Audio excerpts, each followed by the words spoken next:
to be wealthy? Do you want to be in control of your finances? Do you feel like you mostly get financial advice from people who are trying to sell you a bank's products? If your answer is yes to any of these questions, then stay tuned because you are at the right place.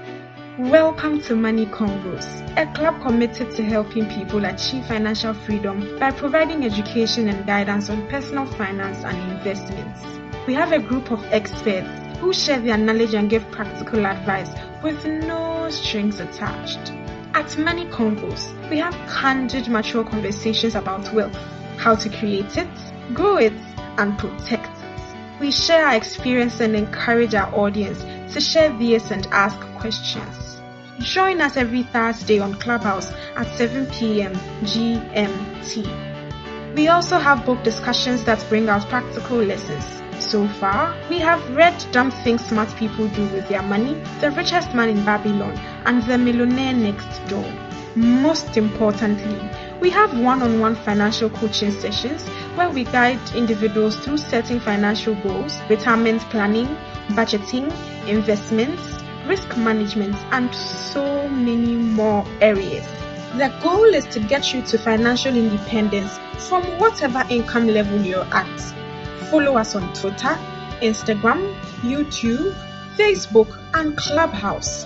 The handle is at Money Convos GH, or send us an email at moneyconvosgh@gmail.com so we get you started on your journey to financial freedom.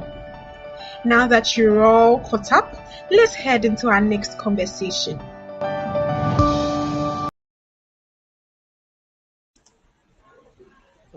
Okay, great. Hi, Jenny. Hi, Elikem. Can you hear me? Yes, I can. Okay, so we are here for our second session on the intelligent investor. Quite a daunting book. I can imagine, if Warren Buffett likes it, well, it wasn't an easy book to read. So if that's what it takes Yeah. for one of the best investors to be able to like it. But every time I read it, I'm so glad for the commentary, right? Yes.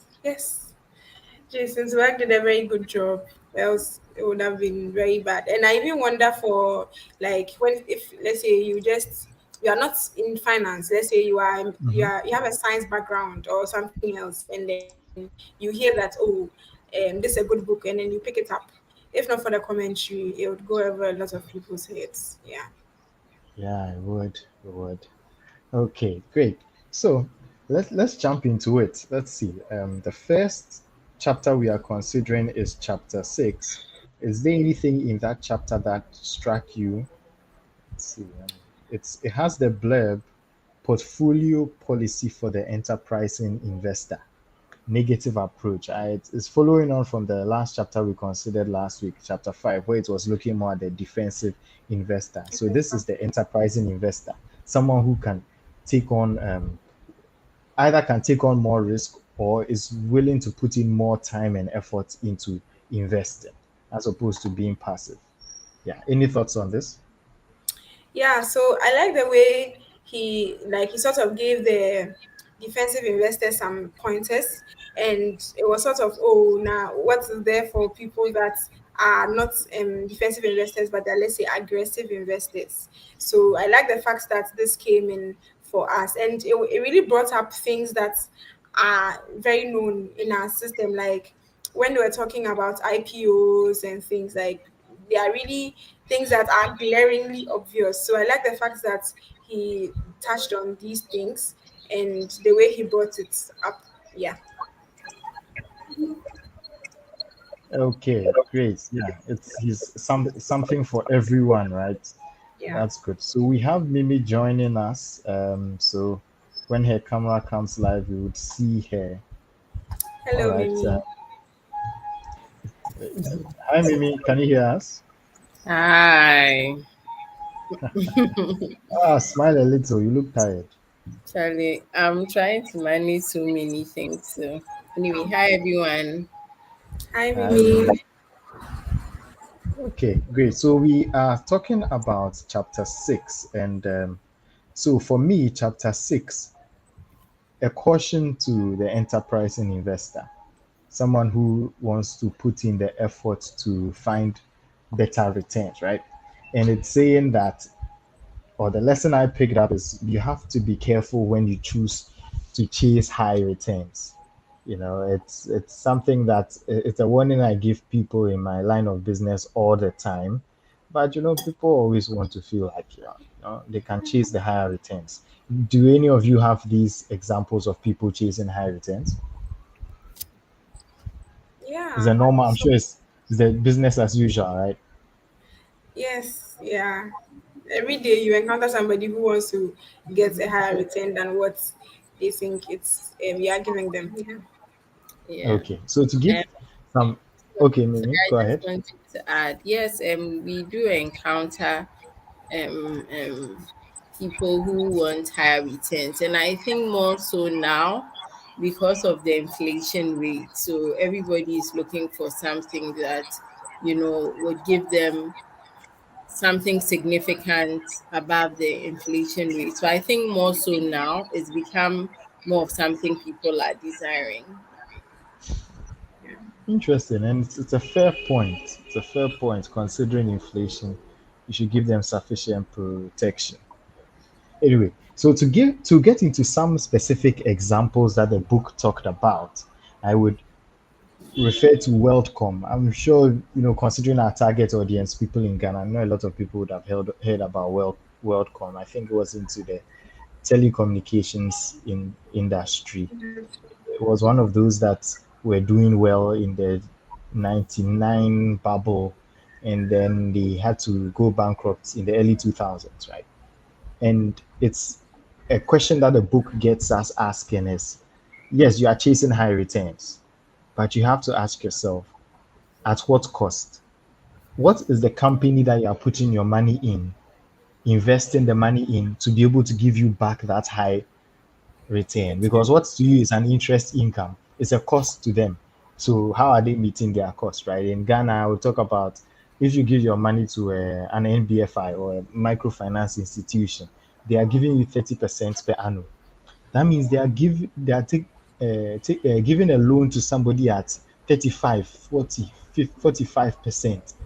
Can those people afford to pay back those loans? Any thoughts on this? So when I was reading it, it was quite interesting. Like the way the book said that if you are getting any return above 8%,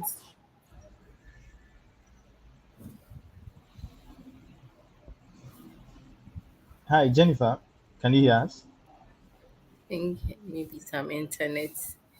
Yeah, her internet must be frozen. Okay, let's hold on while we wait for Jennifer. Mimi, how about you? Any thoughts on higher returns? it is very, Yes, very I risky. okay. Jennifer is speaking now, so Okay. Okay, My internet is Jennifer, just we lost. terrible. Can you Okay, hear me? yes, we heard you. Yes. Forgive me. So I was saying that the WorldCom people were giving returns, I think 8%, 9% and above. And everybody knew you don't touch these things with a 10-foot pole.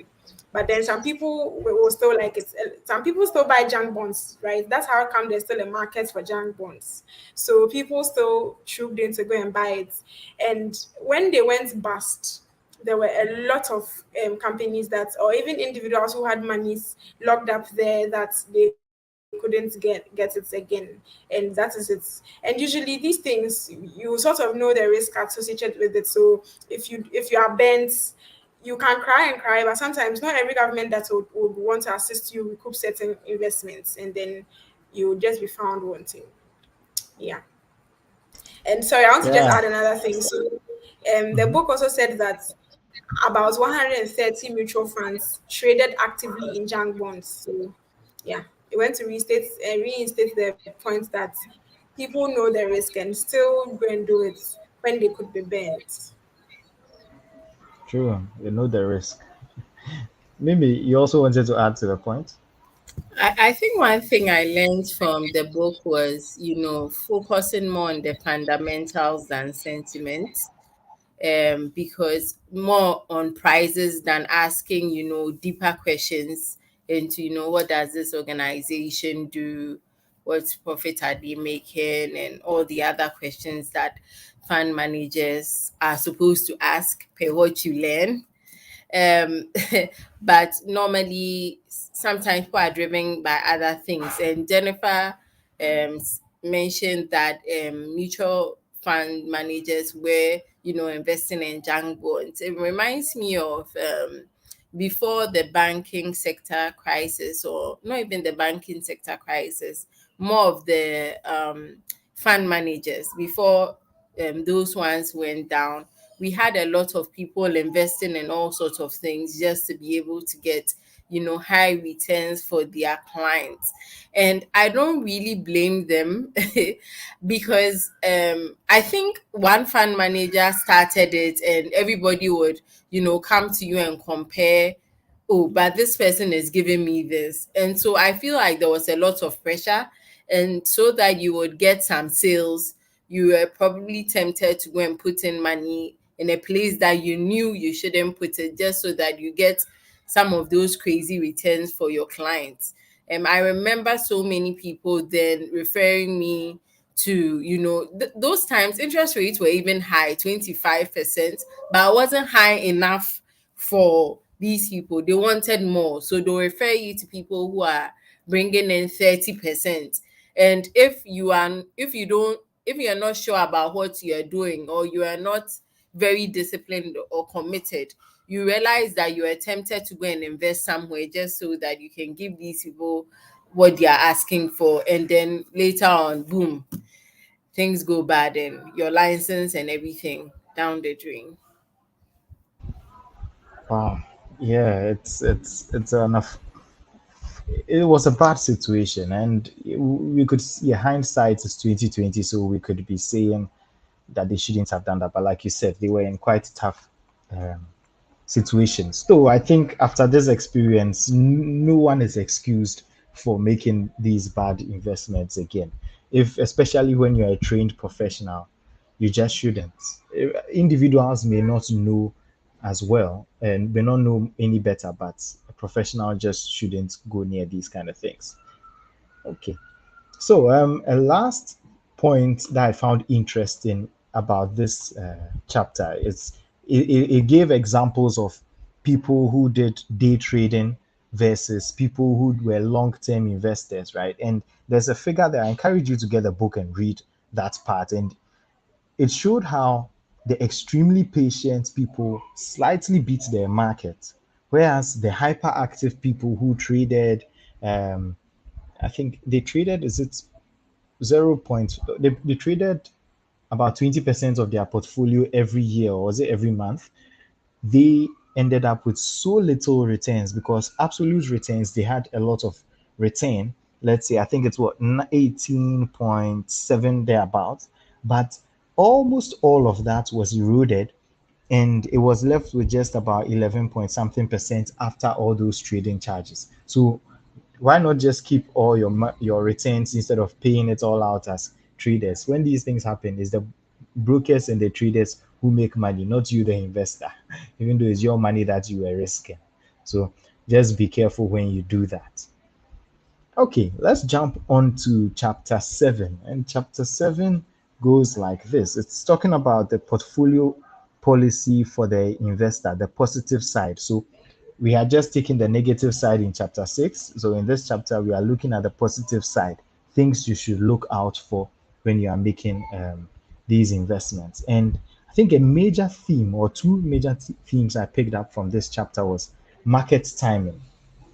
People who try to time the market, and people who want to, and then people who do not diversify well enough. So let's start with the market timing. And my question for you is, let's start with Jennifer. Is market timing possible? So I think some people may say that it's possible because once or twice they may be able to get away with timing it and then making some gains on the market. But in the long run, it's not possible for you to time the market and always think that you're going to be able to make extraordinary returns by timing certain things. And you can even see from the past chapter where the author was talking about people who were like trading very, very often. You could say that they were trying to time the market because they probably thought that the times that they were buying or selling were very good times, depending on their. I'm getting some feedback. Maybe can okay. Okay. So depending on when you buy it or sell it, but then you will not be always be successful. There may be times that you think that you are going to do this and then the market will just turn against you. So it's not a good idea for you to decide that you're always going to time the market. And timing the market also comes with a lot of transaction costs, as we talked about. So if you decide to time the market 4 times a year, something that you could have held for let's say a longer period of time, depending on what you thought the fundamentals of the company are, you are buying and selling and doing things, and you are accruing a lot of transaction costs that you could have done without. So I don't think that it's a good idea to time the market. Yes. Yeah, it's not a good idea. We heard it from Jennifer. Mimi, how about you? Any thoughts on this?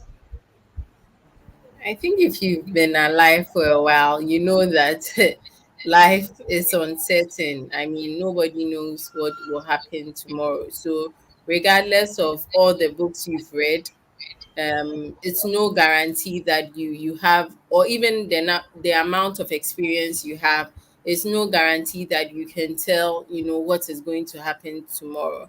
And it's because of that timing the market, to me, is not very sustainable. I mean, I don't think anybody thought COVID will do what it did. um Now we can say, oh, the Russian war, is what will happen, this is what will happen, but even with that, we can't be too sure how bad the situation is. You get it? So I feel like timing the market is not sustainable, and I think a lot of the time we are tempted, to do that. But staying in long term, I think it's a skill that you have to develop, because that means you have to be able to withstand, the falls and, the rising and falling of prices. And it's very easy to check your balance. And I know that's not timing the market, but I mean, it's very easy to look at the figures and want to react to what you see. So I'll say that we should train ourselves to stay in long term. As you mentioned, going and coming in all the time, it comes with charges. And a lot of the time, when we are investing, we don't think about the charges involved, right? All we ask is, what is the interest rate? That's all. We don't consider the cost involved in, being investing in that thing. So I honestly think that nobody knows tomorrow. We really wish we knew. It would have helped us prepare better. Unfortunately, we don't. So I wouldn't time the market. I think it's the same with speculation, right? I remember a long time ago on Clubhouse, that was like February, when you guys had your session. We're talking about Ponzi schemes. And someone was talking about how, they know it's a Ponzi scheme, but they'll enter it and just, leave at the right time, which can also be termed as timing the market. But Yeah, what if you don't leave at the right time? I You know. get it? You could invest in something that, yes, in 5 years you could benefit so much, and you could invest in something that you will lose all your money. It will be difficult for you to recoup that money in 5 years and even grow it. So I think we need to learn patience. It's a difficult thing, I won't lie to you, but it's something that we need to develop as investors. Yeah. But Elikem, I want to add something to this. So sure. we are agreeing that you always said your points, but we are agreeing that timing the market is a bad idea. But then there Yeah, are instances where you, let's say, even Warren Buffett has made this point before. I'm paraphrasing. So when the market is, let's say, panicking, and selling out of fundamentally good stocks. That is when the contrarian approach is good, and that is when you can, let's say, take advantage of the fact that everybody is doing one thing. A lot of probably retail investors, people like individuals, are doing one thing and then panicking and selling out of good companies, and you can get it at a cheap price to buy it. So you can take advantage of things like that. So it may not be timing the market, but then you can get in at attractive prices because of what other people are doing. Yeah. Yeah, yeah, the good old buy low, sell high, right? Yeah. Okay, great. So I guess we all agree that market timing is impossible. There's another thing that we should beware of. That's not We shouldn't put all our eggs into one basket. I think sometime last week, we discussed diversification, right? Yeah, okay. Yeah, so it's again, the book talks about diversifying and not putting all your eggs in one basket. So even though someone may be an aggressive investor or be willing to take on that extra effort, just don't end up putting all your money into perhaps all tech stocks, or just five tech stocks because you think these are the ones that are going to uh, make it work for you and make you blow and become the next big thing, right? So diversify it and you'll have less of an issue there. All right. For the sake of being consistent with time, I just want us to jump on to chapter 8, unless there was something else someone wanted to say on chapter 7. Okay, great. So, chapter 8 is talking about market fluctuations. And I highlighted something, or a thought that hits me is you shouldn't let the mood of the market affect you. If the market is going this way, then you also want to be sad or you want to go the same way the market is going. You shouldn't let that affect you. Did anyone else pick up on that hint from the book? Yeah, like the markets go up and down and do things. Usually, it's not even based. You see, there are a lot of retail investors in the markets, and most of these people, there could be a plethora of reasons why they are, let's say, acting the way they are acting. Some may be just because of the fact that they need money at that point in time, and so they are selling. Some A lot of things. So if you are basing on market sentiment and then going like when people are buying, when people are selling, and those things, it may not it may go against you in the sense that if a lot of people are selling and the company is a good company fundamentally and everything is sound, their business is a going concern, everything is fine, then you could be cheating yourself out of gains that you could have gotten if you had stayed put and went with your first strategy of investing with the company. So we don't follow the market; they can lead you astray. Thank you. Yeah, yeah. Mimi, what about you? What do you think? Well, for me, it just reminds me of they said, you know, and a lot of the time we make decisions based on they said, or you see every. I think there was this short video of somebody just started running for no reason, and everybody was running. I don't know if you remember that. If you're running, So you Yeah, need to start running. No, eh. you are not too sure what is coming. Just to find out later that the person was running for, I mean, just running sake. And I Precisely. think, yes, this is a clear, um, you know, example of that. The fundamentals show that the company is doing well for whatever reason we may not know. It could be based on some information, because of this social media or something. Somebody may put something out there that may just get people to behave in a certain way. And you may be making your decision based on those things, which may not be true.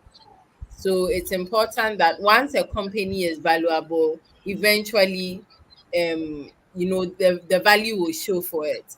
So it's important that you don't, react to things people are reacting to without finding out, why exactly are they reacting this way. and if it doesn't fall in line with what you should be looking at, then I think that it shouldn't be a basis for making a financial decision. Anything I'd Yeah. like to add something to this. So the Okay. client, the author made a suggestion like you just stick to observation and then your objectives. For instance, somebody is trying to invest for retirement, 30 to 35 years. And let's say you've decided that these are the securities that you are going to add to the portfolio. Then in the next 3 years, you realize that hey, a company that I thought was quite sound, everybody is selling out of it. He says buy if you think the company is good and if it falls within your plan. When the market is up, buy. When the market is low, buy. Because we spoke about the dollar indexing in the previous chapter. Dollar cost So averaging. dollar cost averaging, thank you, in the previous chapter. And this will just add up, and when you have money you put in it and then you are just going on, all of these costs will average out and then you'll be in it for you get some returns instead of just buying and selling based on market sentiments. Yeah, thank you. True, true. And I just the remembered something. okay. Some years ago, um, my pension funds, I think it was a bit of it was exposed to equity. So the balance started going down. And I quickly, tried to make a move because it was in house. And my money disappeared from my statement. It was my money disappeared from my statement because I went to do something I wasn't supposed to do. And I remember I was reported. But it just reminds me of that, emotional reaction to some of these things. I just Yes. wanted So now you're older and wiser. Yeah. very wise. Good one, good one. So the book has this. The author wrote this contract that investors should sign. So he's given like I if I want to do investments, I have my plan. Like Jennifer said, you want to invest for 30 years. You have your plan, and then read this contract and you sign it. And I just want to quickly read through it for those who haven't read it. And it says, I, then state your name, hereby state that I am an investor who is seeking to accumulate wealth for many years into the future. I know that there will be many times when I will be tempted to invest in stocks or bonds because they have gone up in price, and other times when I'll be tempted to sell my investments because they have gone down. I hereby declare my refusal to a head wait, I take that again. I hereby declare my refusal to let a herd of strangers make my financial decisions for me.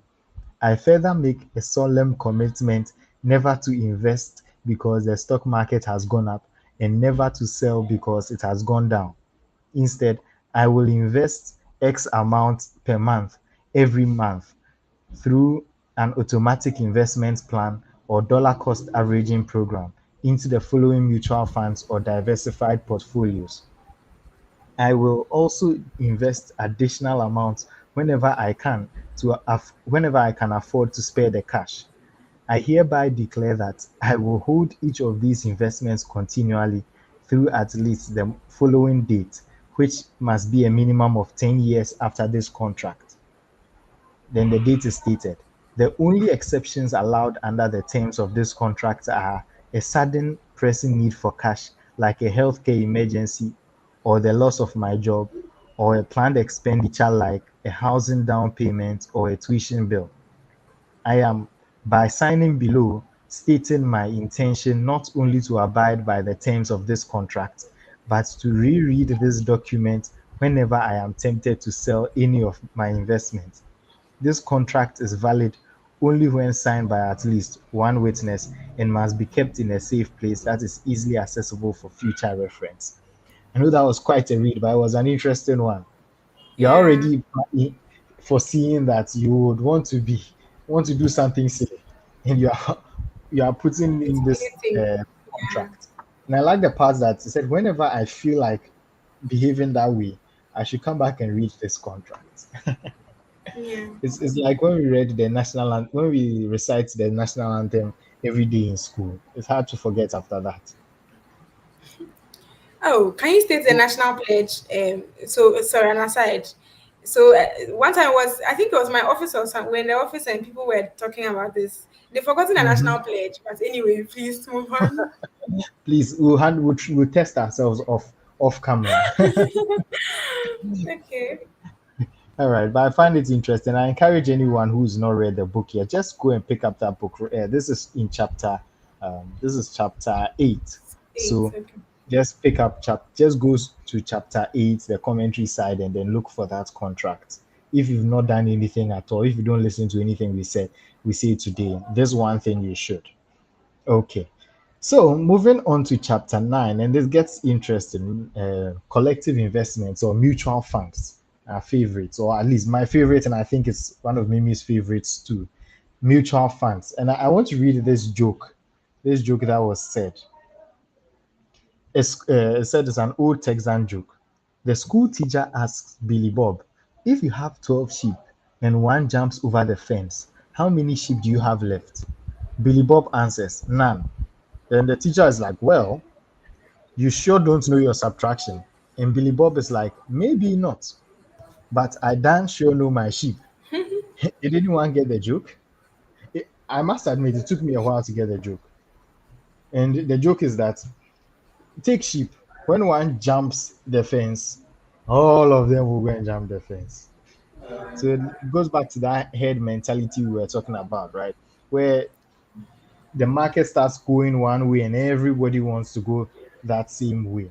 So the mutual funds is a way that we help to diversify, but there's that risk that you would follow herd mentality. And yeah, before I even go on, any thoughts on this particular chapter before I mention specific things that the book talked about? Jenny? Yeah. So the chapter 8 was quite um I'm looking for the words. I think was broken down more. This was the only chapter in the book that I think so far that I think it's speaking to the layman without the commentary. Anyway, so the mutual funds example that you mentioned was quite I think was very strong, and we can all relate to it, because imagine a retail investor who has, let's say, 2,000 cedis, and then decides that, oh, I want a little bit of, let's say, MT, and a little bit of gold, a little bit of some bonds. You probably buy 100 cedis, 100 cedis, 300 cedis, 500 cedis of face values or quantities, and the costs that you are going to incur plus the information that you won't readily, because you are not in the industry, can cost you. So take the same 2,000 cedis and put it in a mutual fund. That, if it's a balanced fund, you can get access to at least three stocks, and then the same fixed income securities. So which you pay very minimal fees as compared to, let's say, if you were going to the market to buy or sell yourself. And even the prices that you can get things for when you are going there is quite can be quite big or cumbersome for you as a personal, or um when you are doing it yourself. So it's very good for you to like look for mutual funds around you, and then use it for diversification purposes and for investment purposes. There are a lot of them depending on what you want. We have the balance, we have the fixed income, and we have the equities. So whatever your needs and your objectives are, they can be used to serve you. Yeah. Yeah, yeah. The benefits of mutual funds, if you ask me, I say they are some of the best things since sliced bread. Mimi, any thoughts on mutual funds? Yeah, personally, I think that sometimes when you invest directly, you may not be optimizing your investment. So, yes, you may seem to, be doing your thing, but you may not be optimizing it the way a fund manager or a portfolio manager would be. And I'm just making reference to a particular example. Normally, we have people who, let's say you buy a bond or you even buy shares, the dividend is paid to you or the coupon is paid to you. What happens? You use it to throw a party, you enjoy it. That means you don't benefit from compound interest. But these are things that mutual funds will do for you automatically without you having to think about it. And what I like about mutual funds is that it's everybody can do some. I mean, everybody can diversify. Some funds take as low as I've seen a fund take as low as 20 CDs to start and 5 CDs to top up. I don't know if with this whole inflation they've considered their figures. Some take as low as 50, 100 CDs, and these are monies we can all invest, because if you go directly, you may have to, have something more, and that alone kills, your spirit. And especially because we are trying to encourage the habit of saving, and not, this one off, I do something one off and then, you don't find me again. Also, we spoke about cost averaging, and I think this is the advantage mutual funds bring, because um, you can, as I said, you can buy something small. So you can still take advantage of the cost average and buying something small on a monthly basis, rather than maybe waiting for some bonus and going to buy, something at once. And so I think mutual funds make it possible for everybody to invest at a very little cost. And they also make sure that you are not sitting down reading, which you should do if you want to, but you're not sitting down reading what do you call it, financials, when you're a doctor and should be thinking about how to, remove tumors or something of that sort. So basically, that's why I would say, as for mutual funds, for me, you can't go wrong with them. Yeah. Elikem, I'd like to add something right now.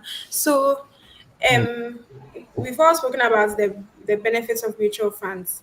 One thing that I think a lot of people may gloss over is that historical performances do not necessarily predict future ones, and sometimes the company is supposed to publicly state it. So when you see the brochure, they'll be written there somewhere. But some clients do not know this or do not take it into consideration that just because the fund is saying that they did this previously, it is not guaranteed that you are going to get the same thing. So when you are going to make enquiries, be circumspect and know that if you ask them returns, oh, what will I get? And they tell you that historically the fund has done this, they are not telling you that next year or next 2 years, that's what you're also going to get. So have that at the back of your mind when you're asking about returns and those things. Nobody, mutual funds do not guarantee returns. Thank you. Great. And it's and on this issue of past performance does not guarantee future returns. It makes our work some way. When you take a plumber, you can look at all the past work that the plumber has done, like the book referred to. You take a carpenter, you go to someone's house and you see a shelf that or a wardrobe that was not done nicely. And say, who is this carpenter? You have a fair idea that this Can do carpenter can keep delivering. A doctor keeps saving lives. You say that, okay, this doctor, I can trust life in the hands of the doctor. And the book even uses an example of a student. The straight A students, when they are going to write the exam, they go like, oh, Abi, you're a shark. Your friends won't even wish you good luck or all the best. They say, oh, Abi, Abi, you can go and do it. There's a certain level of consistency, but the book distinguishes that in this kind of work, it actually involves hard work and skill. So once someone is putting in those efforts, you can expect that they will deliver at the end. But unfortunately, in the financial markets, luck is more important than skill. And how do we know that luck is more important than skill? The when you take a look at the funds and the stocks, even the funds, the stocks, fund managers, people who are into the investment industry, and you look at their results over time, not a lot of them are able to be consistently beat the markets, consistently stay on top Not a lot are able to do that. There'll be ups and downs, so it's hardly a good way to for you to distinguish using past performance, and so the book actually suggests something else to look at when you are looking for a mutual fund to pick. And it suggests this in this order. First thing is look at the expenses. So sometimes you'll be given the returns either after fees, that's net of returns, or a net returns, or net of fees, or gross returns, that's before fees. So you should always ask if the returns you are looking at are before fees or after fees, because two fund managers may be able to provide the same 20% gross, but one person will charge 2%, another person will charge 3%, and there may be even another one who charge 1%. The higher the fees, the more it's eating at you, and the more of your money is going to feed them, right? Or buy them nice cars.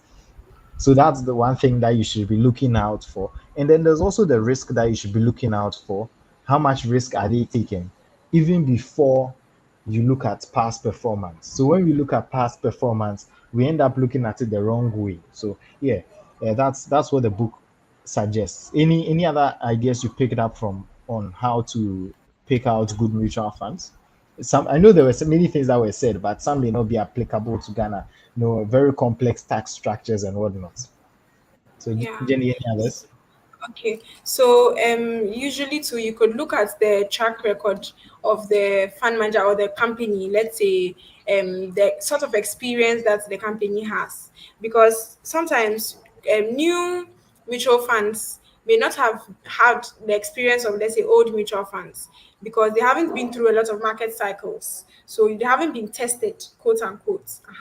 So you could diversify across the streams, but then know the experience that whoever it is that is managing your fund has, and yeah, can lend to managing your funds. Yeah. Okay, great. Um, So, I I also oh, think me, that okay, okay. so sorry. I also think that we should be looking at companies that are compliant. Sometimes we don't look at those things, but they come to bite you later. So compliance is something that we should also be looking at. If you have an institution that is always dodging, then you should be careful. But Elikim, I like something you said about not just questioning the returns, but the risk, you know. And I know of a few fund managers that got into trouble for investing in a particular microfinance. Yes, the interest was good at the time, but what risk were they exposing your funds to? So I think it's important that you ask those questions. Yeah, yeah, compliance. And I guess in Ghana, if you want to know about compliance, you should check the Securities and Exchange Commission's website. That is sec.gov.gh. Right? Yeah. So I'll drop that in a banner there for you to see. And so there's so far we've talked about buying, right? Buying the investment. But interestingly, there's another point on when you should sell. It seems like so far we've been talking about buying and staying in there, but the book also talks about times when you should be alerted to sell. And some of those points are if you see that there's a sharp and unexpected change in the return in the strategy. You thought they were a value investing company. They weren't investing in aggressive stocks, fast growth stocks, and suddenly they start doing that. You thought there would be some stability in the kind of investments that they do. Then suddenly it spikes. That's a sign for you to run, right? Then also the expenses increase. At first, they were charging 2%. Now it's 2.5 or it's 3%. You need to start questioning and asking if you should get out of there. Yeah, and if you see the returns are suddenly erratic with the equity funds, you expect it to be erratic. You don't expect there to be any shocks. But if you invested in a balanced fund or even a fixed income fund and suddenly the returns are going up and down, that's a sign for you to get out. I have a question for Mimi especially, and it has to do with patience. It is interesting you mentioned an example from your experience as a professional in the finance industry, and the book reads: if you are not prepared to stick with a fund through at least 3 lean years, that's like 3 bad years, you shouldn't buy it in the first place. Patience is the fund investor's single most powerful ally. So, Mimi, what do you have to say about this thing that the book said? Someone was distracting me. So, should I take that part again? Yes, please take your question It again. says, if you are not prepared to stick with a fund through at least 3 lean years, you shouldn't buy it in the first place. Patience is the fund investor's single most powerful ally. Yes. What do you think about this? Yeah, I do agree. I won't say that it's the easiest thing to do. But I agree. I think that when it comes to some to investing, there's, as I mentioned earlier, there are certain skills that you have to learn. And I think for me personally, these were things that I learned, or let me say, I am learning because I'm still in the process much later. Um, and I think how you structure your funds is also important if you want to be able to stay in long term. So, if, for example, I save 1,000 Ghana cedis a month. Okay. And out of that 1,000 Ghana cedis a month, I decide to put all the thousand towards my long term fund. So whether it be stocks, bonds, whatever it is, I decide to put it towards my long term funds. Because of the way I have structured my portfolio, you see that I haven't created room for short term needs. So I, even if I have the intention to stay in long term, I may be forced to go in short term for my, short term needs.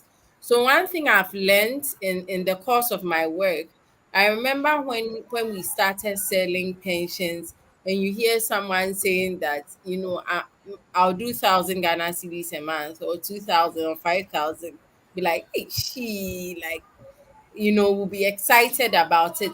But in my observations, I realized that it's better to do 100 CDs and be consistent than she and friend do 5,000, and then in 2 months you come for the money because your car got spoiled, something happened, you are not able to stay in long term, and you are not able to achieve anything. And you realize that the person who did 100 CDs over the longer period ends up achieving something. So I do think patience is key, but I think you need to structure your funds in a way that will encourage patience. And I also think that it's a skill that needs to be taught. A lot of the time we talk about investment, we don't talk about long term investing. And it's something I wrote on my LinkedIn this weekend. Investing is something I learned early, but I didn't learn about long term investing. And so I should have been richer by now because, like Warren Buffett, I mean, he did his when he was much younger, but I started investing in my teens. I should have been much richer by now, but I wasn't investing for the long term. So you get it, you get something small, you go and buy something useless with it, and it kept on, going on and on. So I think that skill needs to be taught. Yes, invest, but you need to know how to invest long term, and that includes not mixing up your long term funds with your short term funds. So that's been something I've learned. Great. Learning lessons from Mimi's life. Mimi, so you could have been a millionaire by now, you know. Ali, Okay. Elihem, I could have had some real estate. Like this inflation cry, it won't be touching me. I'll be Interesting. taking my dollars. Okay. So let's look at the last chapter for today. I'm And sorry, I it's have something to say on. Sorry, Elikim. okay. Can I? Okay, I, go I ahead. want to say something on this. So, with what Mimi spoke about, I think in our previous book, The Psychology of Money, this was when he made the allusion that he said he puts at like 20% of his portfolio in cash or near cash items, so that there's no way that he is going to touch some investments in an emergency, long-term investments in an emergency, yes.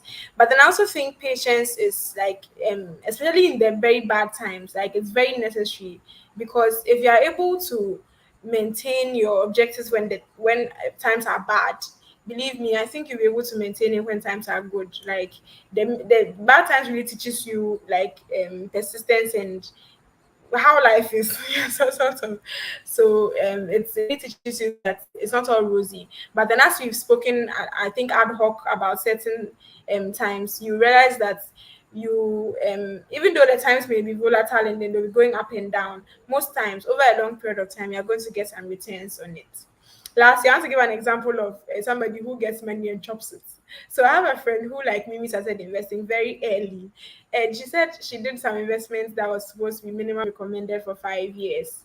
She went when the 5 years, so she had a reminder on her phone. When the 5 years got there, no, she went to take the money and she went to buy gold chain. Now she doesn't know where the gold chain is, but she can use the money to buy it. I couldn't believe it when she told me, but yeah, people like that exist. Thank you. That was an interesting one. Yeah, maybe. I also think you need to know your risk appetite. And the reason why I say this is because for those of us who are conservative, it doesn't mean that um take we can't, play, or let me say take risk. It just means that we may not do it as much.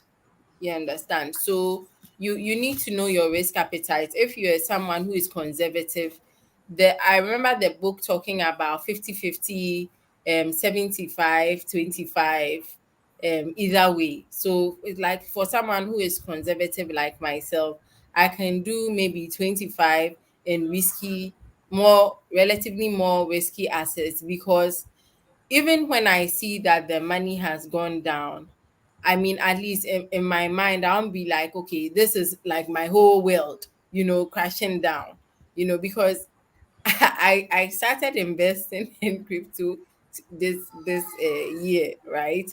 And I did something very little. So when I go and I see the red, I'm like, whatever, because Elike, why are you doing that? Because it's just it's quite insignificant, and it's a very volatile, investment. And so I think that you need to know who you are, because if you are somebody who reacts to price changes and you go and put your money in something that's very volatile, even when you know the right thing to do, it can be a bit tough, trying to do it. So I would say that know yourself, and then go with a portfolio that works for you. By all means, you should also be taking advantage of some of the opportunities out there that may be a bit more risky. Yeah. Yep. You should. You even though you are conservative, you should keep your eyes on the ground and take a little risk. It will work out for you. Great. Thank you for sharing these personal examples. So, getting into chapter 10, it's talking about the investor and his advisors. It's an important one. I think there's a certain flow to this book. There's a certain flow because when I read a chapter, I feel like this thing was mentioned in the previous chapter. It's like it links everything. So it's gotten to the mutual funds, talking about bringing fund managers in, someone else to manage your funds for you. And now it's even talking about financial advisors. In Ghana, there aren't many financial advisors. Someone you go to, the person who necessarily invest the money is not the investment house, but the person will say, I think we will do this structure and then you should put this money in that stock, put that money in that stock. Rather, it's in Ghana, it's more like you go to people who you are going to do the investments with. So we have to be our own financial advisors. But that kind of thing is coming up where people are um, being financial advisors for other people. But I can imagine that your money must be a little more for someone to have that undivided attention for you, right? But I guess we can apply these kind of principles with where we invest generally, or even back to these mutual funds, right? And it says that you should trust, then verify. Isn't that an interesting thing? You would think that, oh, if you trust somebody, oh, my pastor said this. Someone told me recently of a financial decision she made because someone was trying to convince her of something. She wasn't quite down with it, but the person told the pastor, and the pastor helped convince her. I'm like, Okay, all right. I get it. You trust your pastor, so you want to trust him to this. What do you guys think about trusting and then verifying? Any personal experiences? Okay, so when it comes to financial advisors, especially in Ghana, as you said, that role is not separate from sales. And that is why you need to be careful. And I say this as somebody who has sold before, because and I still sell. Because sometimes you need to think about what is motivating the person, you know, what influences what the person tells you. And sometimes it's the sales targets. I need to sell to meet my sales target. So I don't need to deal with my boss, who is going to be going on, or my income that may not come. And based on that, I may end up giving you advice that may not be um, right. So for me as a person, on a good day, I try as much as possible to give independent advice, especially those times under pressure. Someone will come and say, I need my money in a year. I won't take your money because it's going to become a fight. Those times people weren't allowed to withdraw. Like, it was a strict rule. There were no like penal charges. So if you tell somebody that you can withdraw in 1 year, what you are asking for is a fight in the next 1 year, because the person is going to come and it's going to be war on this phone. No, you can't take it. Cut all that short. And so I think that it's very important that as a person making financial decisions, you ask yourself, where is this person coming from? What is motivating them? But I think you should still listen. You should still listen, because whoever it is may be giving you good advice, but you may not leave it there.